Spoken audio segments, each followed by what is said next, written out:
Hey everyone, welcome to episode 6 of 7 Days Inside Borderline. I'm Kyle Lincoln, your host, and a counselor in private practice in Salem, Massachusetts, here to explore what it really means to support someone with BPD. Hi everyone, I'm Kellen, and I'm really excited for this one because support can be really tricky, and I know a lot of us want to help, but worry about overdoing it or burning out. Exactly. So we'll share practical strategies to stay compassionate and balanced so you can be there for someone without sacrificing your own well-being. Okay, let's dive in. First up, we'll unpack why we can't quote-unquote fix someone else's BPD and how that insight actually leads to a healthier, more sustainable support. Before we jump in, let's tackle a crucial point. No matter how much you love someone, you can't take over their responsibility for managing BPD. Think of a child caring for a parent with BPD. Instinctively, we know that's not the child's job. Kyle, can you maybe say more about why this example is so important, just to help paint a clearer picture? Sure, when a child tries to handle a parent's emotional highs and lows, it's obviously unfair. Yet adults often do something similar. We call it overfunctioning. We rush in to fix everything, ignoring the fact that the other person has to do their own inner work. I get it. So we're basically stepping into a role that we wouldn't dream of assigning to a child. Exactly. This also ties into the push-pull dynamic common in BPD.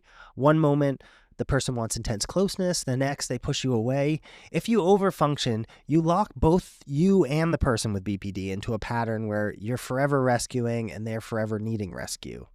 So it becomes a fixed pattern, like a loop that's hard to break. Yes, and the loop drains everyone. The person with BPD doesn't develop their own coping skills, and the supporter feels overwhelmed and resentful. It's similar to expecting a child to shoulder a parent's emotional load. It just doesn't work long term. That makes sense. Is there a warning sign that shows you're crossing over from helping to overfunctioning? A big sign is if you're taking on roles you'd never expect a child or anyone else to handle. For example, arranging all therapy sessions or feeling guilty if they don't manage their mood. Over time, that fosters codependency.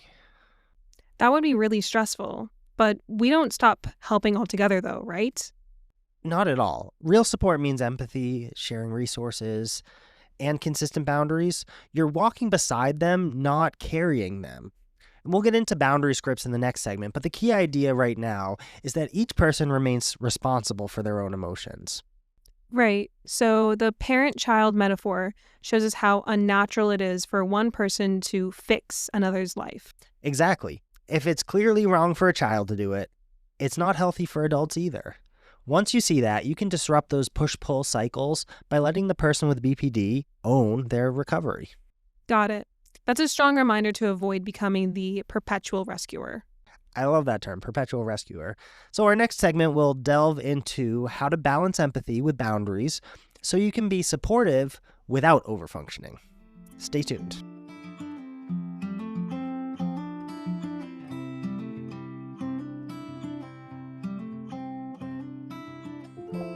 Okay, so we just talked about how it's unhealthy to take on someone else's responsibilities, just like a child shouldn't be responsible for their parents' well-being.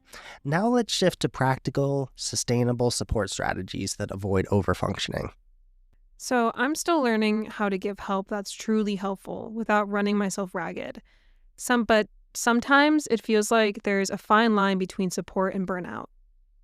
Absolutely. When there's push and pull, when it feels like the other person isn't accepting your help, or when it feels like another person responds angrily, I think that's where some practical techniques or some concepts can really come into play here. So one concept I want to introduce is called co-regulation, helping someone calm down or think clearly during an emotional moment without doing all the work for them, right? It's like being a calming presence, but not a sole lifeline. I like that a lot, but how does co-regulation look in practice? Can you give us an example? Yeah, so let's say you have a friend who has BPD and they're spiraling and there's a lot of anxiety. Co-regulation might be offering a short, calm check-in saying, I'm here, I can sit with you for a bit, but let's also think about what helps you feel safe. Notice that you invite them to identify a coping strategy, breathing or stepping outside or texting a professional, rather than just taking over. Okay, so I'm providing stability, almost like an anchor, maybe, but still pointing them towards their own agency. Yep. Okay, so that's really different, or maybe that sounds a lot better than micromanaging every single step. Yeah, I think that you've really got it, hitting the nail on the head. Another helpful approach is using checkpoints instead of assuming 24/7 support. So instead of saying, I'll be here all day, text me when you need me, try something like, let's check in again at noon, and then maybe I can call you after work. Mm, That structure supports the manageable piece of being there without taking over. mm. Now, I like that a lot. That's really smart because it sets a time and place for the next connection. So if someone's in crisis, they know there's a checkpoint coming up, but they aren't always relying on me constantly. Yeah, exactly. And it relieves pressure on you to always be on call.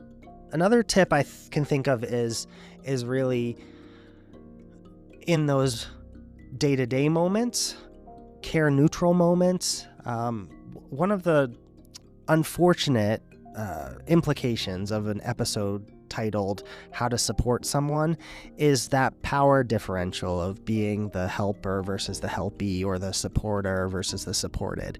And that's not true of relationships in general. There's a real care neutral power balance that exists a lot of times. And time spent together without focusing on BPD or emotional crises, like cooking together or watching a funny show together, I think it reinforces that the relationship isn't about just providing or receiving care. Right, it's being together. We shift the focus to a shared activity, like cooking, something that doesn't revolve around managing symptoms. I can see how that feels so much more refreshing than constantly thinking about saving this person or supporting this person. Yeah, definitely. It helps both of you remember there's more to life and more to your bond than distress or problem solving. Finally, I'd suggest encouraging self-accountability tools. For instance, you can help someone brainstorm ways to reach out to a counselor or a crisis line if you're unavailable. I think that fosters independence.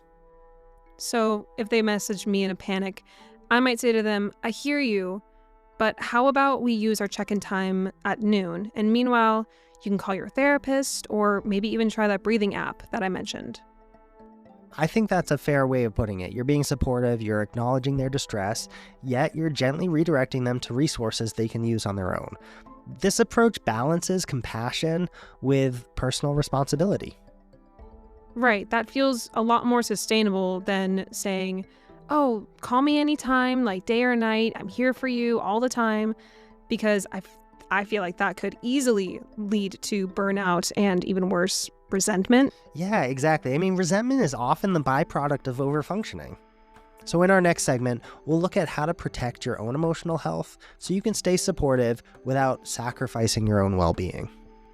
Okay, before we keep going, I do have a question because I think in a lot of cases, people might not be willing to accept support. People with BPT might not want their friends or their family to be there giving them all these tips and telling them, oh, I can be here for you at this time, at this date. But in that time, talk to your therapist. They might actually push away from those kinds of people. And I'm wondering, what are we meant to do when our support isn't wanted? I think that's a really good question. And we've already talked a little bit about resentment. I mean, resentment is the natural consequence of overfunctioning. But I would also point you back to episode 2, where we talked about the importance of drawing boundaries so that we don't over-identify with the outcome of a person's emotional journey or their journey with BPD. I mean, in some ways, we really do need a solid, flexible self so that we can remain grounded despite pushing and pulling, or a person asking you to serve a function in their life beyond that of just a care neutral, supportive other. Okay, I think that makes a lot of sense. Okay, let's pause.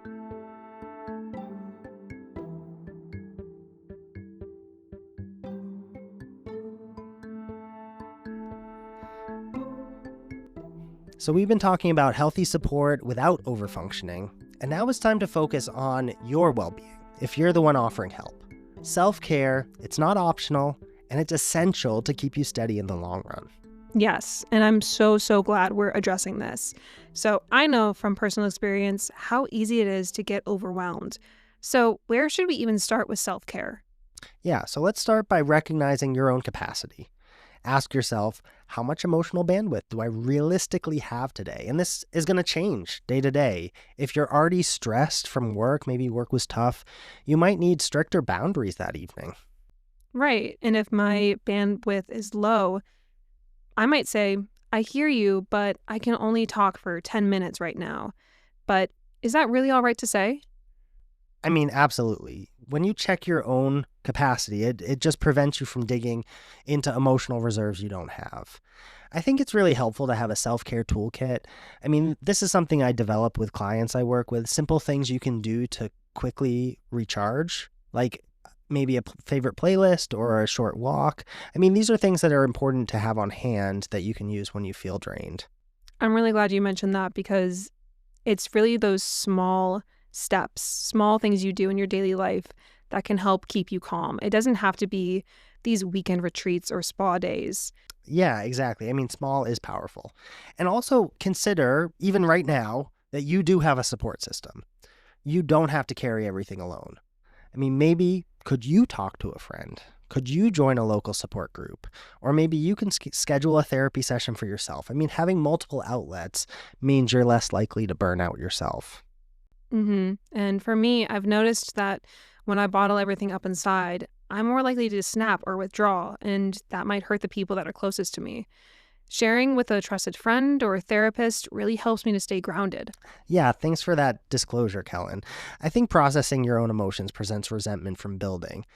Another thing to keep in mind, I know this is a little silly, but is having a resentment radar. So if you see irritation or dread creeping in, that's a cue to step back, recheck your boundaries, and do something restorative for yourself. Okay, having a what you call the resentment radar, that will help me tune into those early warning signs instead of waiting until it's too late. Yeah, absolutely. So early detection just helps you to adjust. And you should give yourself permission to step away if something feels too overwhelming. You're not abandoning the person. You're safeguarding your ability to show up in a healthy way later on. hmm And that's something that I've definitely experienced is that feeling of guilt when I feel like I'm not being there for the person and I'm instead taking those steps back to be there for myself. But this isn't failing them. And I understand that there has to be a balance because if I'm not there mentally, emotionally, then I can't really help them if I'm depleted. Yeah, exactly. And one thing I want to come back to is, and it's maybe a problem in the way we framed up this episode as how to support someone. You know, supporter, it assumes a power differential with the one being supported. It's almost like a counselor and a counselee, or someone in crisis and somebody managing the crisis. I mean, really, relationships need to depend on those care neutral moments where friends are on the same level as one another, where it's more just about enjoyment or relaxation, something that helps you see each other as more than the role that you might serve in any one moment. Right. Because when we come down to it, we are friends. We have a friendship relationship. Relationships shouldn't revolve around being problem solvers because, I mean, where's the fun in that? Having fun together can recharge everyone's emotional batteries. Right, right. So functioning in a certain capacity might be necessary sometimes, right? But you don't want that to become a pattern that is stuck in time where you're always serving that function because the friendship kind of erodes at that point. So to recap, know your capacity, build a self-care toolkit, lean on your own support system, watch your resentment radar, and allow yourself to take breaks without guilt. These steps help you stay balanced and ultimately benefits both you and the person you're supporting. Next, we'll wrap up and share some final thoughts on bringing all these pieces together.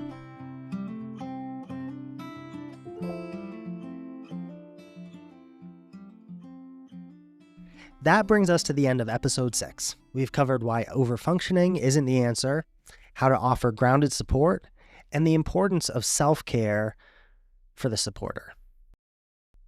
I feel so much clearer on the difference between caring with someone versus trying to fix everything for them. It's like we can share empathy and maintain healthy boundaries. Exactly. And remember, true support respects each person's responsibility and capacity. If you're feeling overwhelmed, step back, recharge, and lean on your own network. Thank you all so much for joining us today. We hope these ideas help you build more balanced, uplifting relationships. Stay tuned for our next episode and take good care of yourselves in the meantime. Bye.